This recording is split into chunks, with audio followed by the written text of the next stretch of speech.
Hello everyone, welcome to a online solution. मैं हूं अशफाक। तो आज आपके सामने लाया हूं सामाजिक विज्ञान का इम्पोर्टेंट महत्वपूर्ण प्रश्न जो कि सब्जेक्टिव क्वेश्चन है।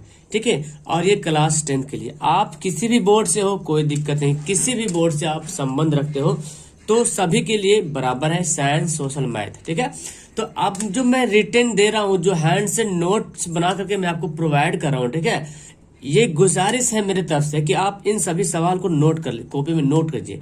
देखिए, पीडीएफ की बात अलग है, आप जब लिखते हैं ना तो आपके माइंड में ऑलरेडी लिखाते जाता है, इसलिए मैं बोलता हूँ नोट करो। अगर आपको याद है तो माशाल्लाह बहुत को, और याद नहीं है तो इसको नोट कीजिएगा। ठीक है, वीडियो को शुरू से लेकर आखिर तक देखना, इसमें जो भी सवाल है, और लास्ट में एक क्वेश्चन मैं आपसे पूछूंगा, उसका आंसर कमेंट करना। ठीक है, चलिए स्टार्ट करते हैं। सबसे पहले सवाल है, ये सब 2 नंबर वाला सवाल। ठीक है, 2 नंबर में सवाल आता है ना, लघु उत्तरीय प्रश्न समझते हैं।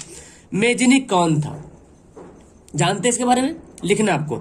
मेजनी साहित्यकार, गणतांत्रिक विचारों का समर्थक और योग्य सेनापति था। ये सवाल आपका ऑब्जेक्टिव सवाल में भी देखने को मिलता है कि मेजनी कौन था। तो ऑप्शन दे सकता है साहित्यकार, या तो कुछ और जगह साहित्यकार, रचनाकार, बहुत कुछ जगह, तो आप साहित्यकार समझ लीजिए। गणतांत्रिक विचारों का समर्थक था और योग्य सेनापति था, तो ऑप्शन देता है सेनापति था ना। कौन था? सेनापति था। याद रखिएगा, मेजनी कौन था? एक सेनापति था, योग्य सेनापति, मतलब एक अच्छा सेनापति था। उसमें आदर्श गुण अधिक और व्यवहारिक गुण कम थे। मतलब जो आदर्श होता ना, रिस्पेक्टेबल, वो गुण बहुत ही ज्यादा था, और जो व्यवहारिक गुण होता, मतलब जो व्यवहार करना कोई भी चीज, तो वो कम था। तो आदर्श गुण ज्यादा था। इटली के एकीकरण में मेजनी का महत्वपूर्ण योगदान रहा।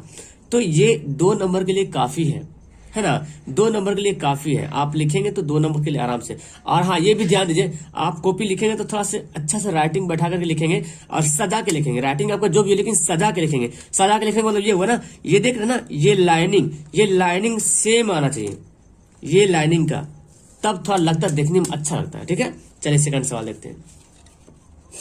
देखिए सेकंड सवाल क्या है। सवाल क्या बोलता है कि फसल चक्रण मृदा संरक्षण में किस प्रकार का सहायक होता है। तो यहाँ पे मिक्स क्वेश्चन है, ज्योग्राफी का ये सवाल है। फसल चक्रण मृदा संरक्षण में किस प्रकार सहायक है। फसल चक्रण से आपको समझ आ रहा, फसल चक्रण मतलब फसल को बदल बदल कर लगाना, फसल को बदल बदल करके रोपना, कभी गेहूं तो कभी चावल, कभी धान, कभी मकई, कभी जो कुछ, मतलब बदल के रोपना। तो आखिर ये फसल जो है किस प्रकार सहायक है। अगर फसल चक्रण करते हैं, बोला जाता है कि फसल चक्रण करके रोपना चाहिए, आदमी को, किसानों को फसल चक्रण की विधि अपनानी चाहिए। क्यों? तो आइए देखते हैं। फसल चक्रण द्वारा मृदा के पोषक स्तर को बरकरार रखा जा सकता है।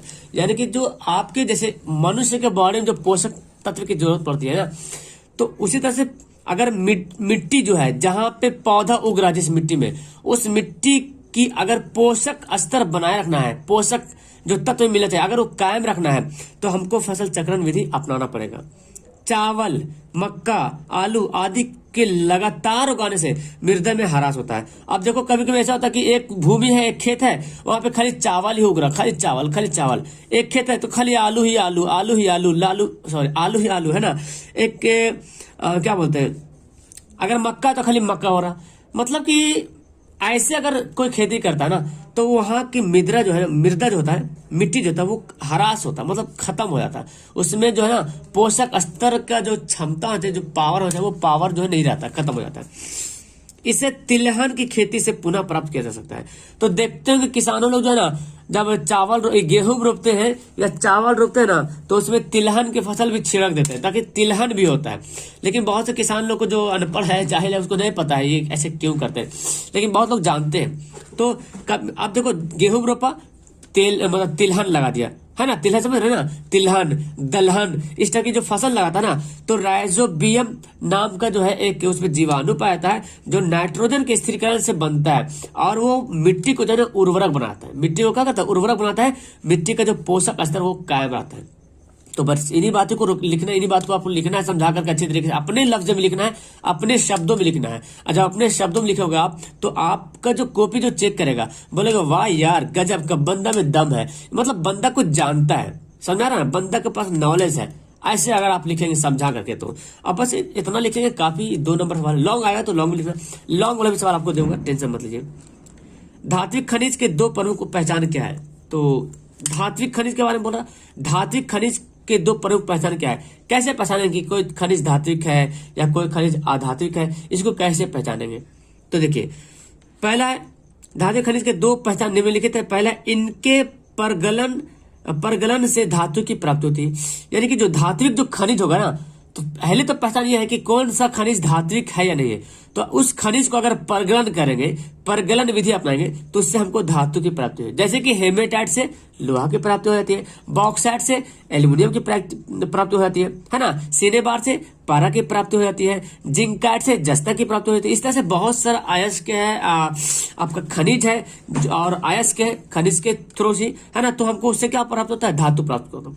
तो अगर ऐसा गुण पाया था तो समझ ले कि वो धातु खनिज है। इसके पीट कर तार बना सकते हैं। अगर धात्विक जो खनिज है, अगर उसको पीटे, अब पीट करके पतला कर दिए, पतला, है ना, पहलवान एकदम पतला कर दिए, तो तार मतलब बन गया, तो समझ लिया वो धात्विक खनिज है। जैसे कि लोहा हो गया, लोहा भी पतला होता है ना, जैसे कि लोहा वाला पतला देखोगे, छाड़ देखे है ना, तार तो नहीं लेकिन पतला, उसे पतला कर सकते लोहा को। तांबा हो गया, सोना हो गया, सोना भी पतला कर, सबसे पतला सोना होता है ना, चांदी हो गया और एल्यूमिनियम हो गया, बहुत सारा है जिसको बनाता है। तो ये आपका सवाल इंपॉर्टेंट। चलिए अब ये देखिए, आपका पूंजीवाद क्या है, बहुत इंपॉर्टेंट सवाल है। आपको ये प्रश्न इस तरह से अच्छा लगता है ना, तो मुझे बताएं कि और अच्छा मैं आपको प्रश्न आपको लाऊंगा आपके पास, ठीक है। पूंजीवाद क्या है, इसके बारे में आपको लिखना है। पूंजीवाद क्या है, देखिए सवाल ध्यान से देखिए।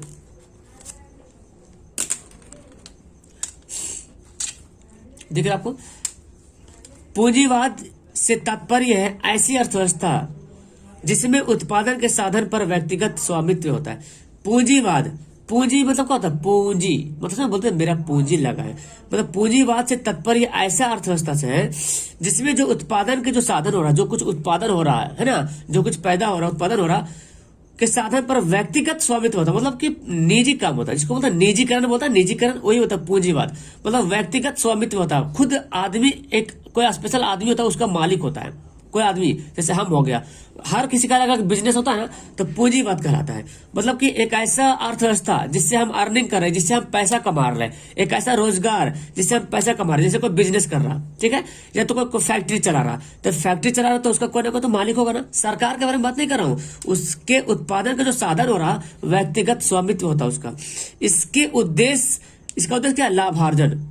तो आदमी का उद्देश्य क्या होता है, जो भी स्वामित्व आदमी होता है, जो खुद कमाता है, तो उसको वो चाहता है कि हमको कैसे फायदा हो। लेकिन जो सरकारी चीज होता है, सरकार चाहती है कि मुझे फायदा ना हो बल्कि जनता को फायदा हो। सरकार ये चाहती है कि मुझे फायदा ना हो बल्कि जनता को फायदा हो।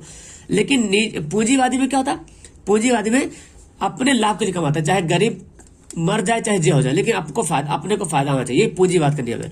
वस्तुओं और सेवाओं की कीमत बाजार की शक्तियों द्वारा निर्धारित होती है। अब उसमें जो वस्तु की कीमत होगी, जो सेवाओं की जो कीमत होगी, बाजार की शक्ति पे, बाजार की शक्ति का मतलब ये हुआ कि खरीदने वाले लोग कैसे दिलचस्प हैं।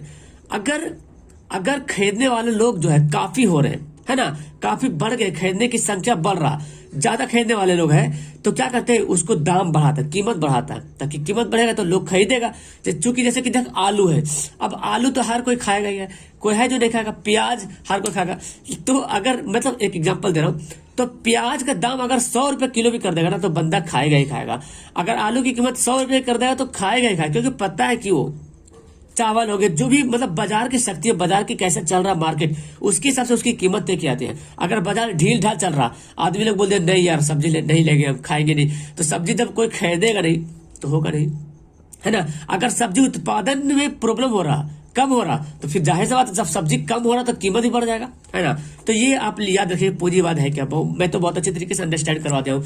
अब ये जो सवाल दे रहा हूँ ना, इसका जवाब आपको आंसर कमेंट करना नीचे कमेंट बॉक्स में।